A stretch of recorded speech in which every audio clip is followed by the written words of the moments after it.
with the private enterprise's significant investment in, ownership of, and responsibility for the global information infrastructure. In the United States, industry owns an estimated 85 to 90% of the critical telecom, datacom infrastructure, including almost all of the wireless infrastructure. For many of you here today, representing the Cyber 40 nations, the percentage of privately owned or partnered infrastructure is also high. And even where there is a significant government control or ownership of infrastructure assets, there are almost always private industry interests and touch points, including e-commerce, licensing opportunities, collaborations in research or manufacturing, and investments and funding interests. But the ultimate relevance of cybersecurity to private industry isn't about satellites we've launched, the networks we operate, the cables we've laid, the towers we've built, or the technologies we've developed. It's about the things that these have created for us: value, competitive advantage, insight, innovation, the potential for better products and services, better processes, better governments, better schools, better hospitals, productivity improvements, and improved standards of living. And when you look at all the gains of productivity worldwide and the increased investment in IT in the last 20 years, there's a clear link between the two. Dozens of papers have examined this, including one published by the Federal Reserve Bank of New York, asserting that virtually all of the gains in U.S. productivity in the late 1990s were linked to industries that produce or use IT most intensively. Others have questioned the connection between IT and productivity, calling it a paradox, or speculating about unproductive lag times as technology innovations slowly supplant their predecessors. But let me tell you where I come from on this. I believe firmly that in each of the sectors you and I represent, gains in productivity and value have been fundamentally driven by advances in information and communication technology. I've seen countless examples of this over and over again in cities and countries around the world. Substantial improvements in revenue per employee are almost always linked to investments in technology. For us and for our clients, information advantage equals competitive advantage. If we coordinate across borders among member firms and clients, and it's how we keep our 150-country network focused on consistent client service. At an individual user level, the computing, software, and hardware gains of just the last few years have truly been extraordinary. Today's technologies and tools are savvy, sophisticated, and embraced by an ever more confident population.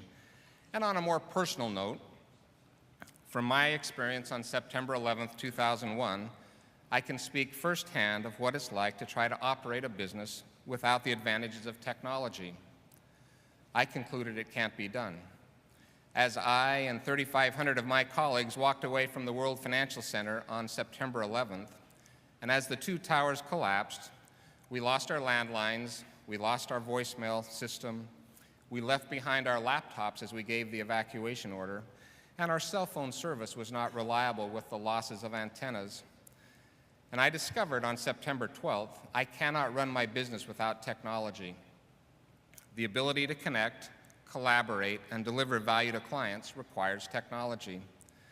And as we began the process of trying to account for everyone, the web behaved exactly like it was originally designed, as a backup communication system.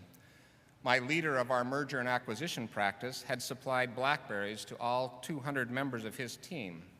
So he knew the status and the needs of his team almost 2 hours after the towers collapsed, while it required almost 48 hours before I had 100% accounting for all my other teams.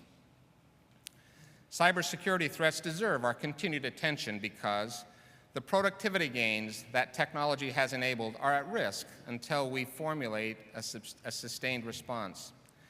Innovation and technology advances will enable further productivity gains, and these same technologies and information priorities will create advantages for business and help people fulfill their potential, and at the same time also create some potential vulnerabilities. You know what these are: cloud computing, multiple network access points, more powerful applications and computers, an insatiable demand for more and more data at faster and faster speeds, all delivered 24/7. and open architectures, which some argue actually reduce security risk in the long run, as more good guys can help build, analyze, debug, and improve systems, while others believe open architecture inherently increases risk. On the softer side, consider the popular culture realities of information sharing and a younger generation seemingly less inclined than its predecessor to be wary of privacy pitfalls or mindful of traditional security measures, fostering an uninhibited and borderless cyber culture. In the business world, on the one hand, we look at the whole host of Web 2.0 computing applications and approaches and we think, this is exciting, this is new. And we also pick up the paper every day or log on to the Financial Times and read about cybercrime that seems directly linked to cracks in the system, personal and social errors in judgment related to the web collaboration, or both. We know we can't build a great wall to enclose our electronic and virtual communities because we would surely defeat the purpose of their existence. And we know we can't bury our head in the sand. And so we're at a crossroads, and I commend the organizers, and I commend all of you for your commitment and to travel here from such diverse places.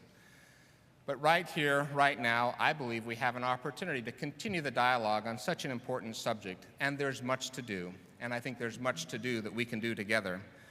I'd like to finish my remarks this morning by suggesting some ways we might look to the work ahead, especially in your sector breakthrough groups.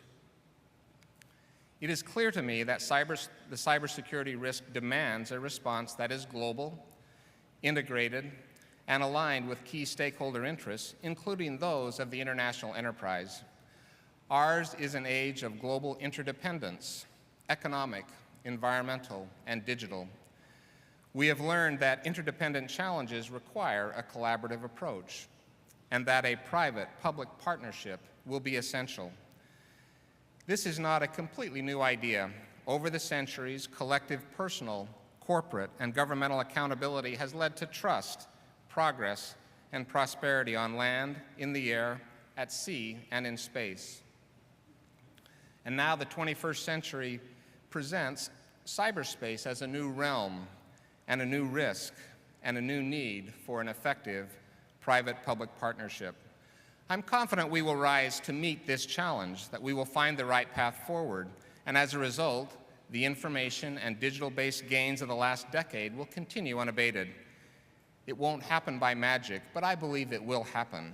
It will happen because organizations around the world are already beginning to understand that the only appropriate response to cybersecurity threats is a consistent enterprise risk management approach that systematically integrates a cyber mindset and addresses the cyber realities. Global enterprise and its leaders will do their part, acknowledging the challenge and addressing it as a key business priority. It will happen because I cannot look at cybersecurity risk as something I can outsource to my CIO or my global security officer, that I can't consider a safe and secure international network an entitlement, and that at Deloitte, the responsibility and accountability for addressing the risk belongs to every one of our organization's 170,000 professionals and to me as a business leader. And it will happen because of you, because you will help frame the risk and shape the response, because you know exactly what's at stake, for worse, or I hope for better.